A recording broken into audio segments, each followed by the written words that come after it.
This is a quick introduction to the spline control switch. So a lot of times I find myself setting up things with spline control, and there's some inherent problems with it, especially if you do a follow path. There's sometimes jittering, and the only way to get rid of it is to actually use keyframes, instead of this. So you can see here I have an animation set up, and let's say I'm happy with this for now. And what we're going to do is we're going to click the spline control switch. And the spline control switch, you can reduce keys, yes or no. We'll say no in this particular case because we want really exactly the same.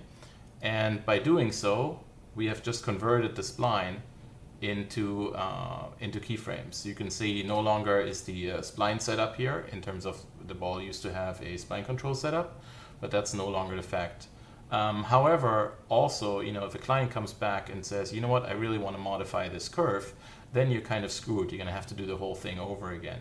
However, in this particular case, you can just click spline control switch again.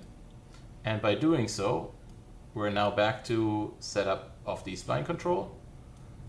And we can modify the curves, however we want, or we can modify the original keyframes here however we want. And let's say we're done with this again.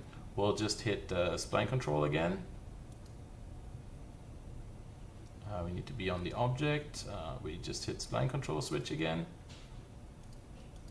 And again, we now have the baked motion. So it's very easy and very fast to go in between these.